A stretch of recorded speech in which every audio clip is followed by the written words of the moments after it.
Naam, Bwana Yesu asifiwe sana, watazamaji wetu wa Kirumba TV channel. Kwa majina yangu naitwa Siroga, ni kijana mwenyekiti msaidizi wa CJ mahali hapa.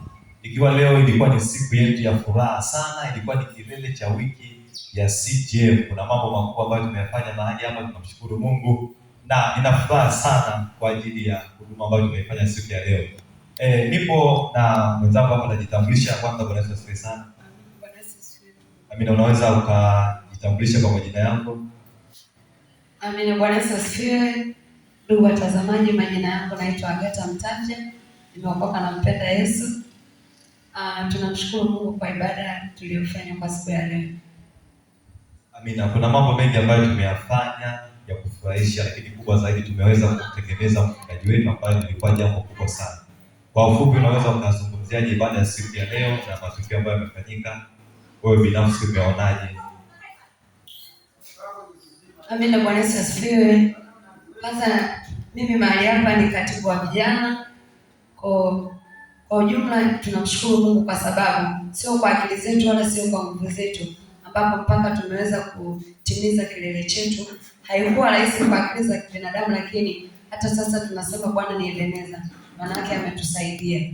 Tumefanya mambo mengi, tulikuwa na English service ambayo imeongozwa na vijana, lakini pia Sunday school alikuwa mwalimu kutoka kwa vijana, lakini pia tumekuwa na maombi ambayo tulianza asubuhi, alikuwa kijana.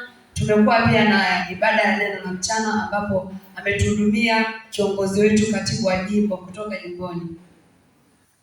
Lakini pia tulikuwa na ngojera, tulikuwa na taarifa ya habari, tulikuwa na risala, lakini pia yote katika yote kubwa tulikuwa tumelenga kwa ajili ya kumtegemeza mchungaji wetu kama anavyosema maandiko Ebrania 7:7 kwamba mshirikishe mkufunzi katika yote mema. Amina, amina. Kama tulivyozungumza kwamba kubwa zaidi ilikuwa kumtegemeza mchungaji wetu, kuna neno gani fupi la kuambia watazamaji wenzetu wa channel ya Kirumba TV ya vijana katika makanisa mengine, jambo gani la kuwashauri ili na wao waweze kufanya kama tulivyofanya sisi? Kuna neno gani la kuzungumza kwa ajili yetu? Asante. Kwanza kabisa ni kutimiza agizo. Maana ukisoma kwenye Biblia Agano la Kale kulikuwa na watu wanaitwa Walawi ambao ni watu wa madhabahu.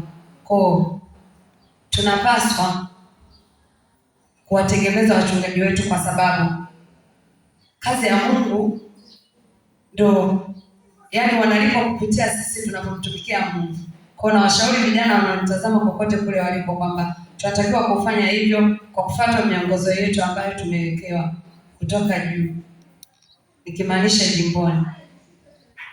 Amina, amina. Mtazamaji wetu wa Kirumba TV, jambo mengi ambayo utayaona utafuatilia kupitia chaneli yetu, lakini kubwa zaidi tunawashauri na vijana katika makanisa mengine hili jambo ambalo tumelifanya na ninyi mlifanye, kwa sababu baraka zetu zipo mikononi mwa baba zetu au viongozi wetu, wachungaji wetu. Kwa hiyo tunapofanya jambo kama hili tunapokea baraka kwa Mungu moja kwa moja. Basi tunawatakia kila laheri, endeleeni kutufuatilia kupitia Kirumba TV channel. Kwa heri, bye.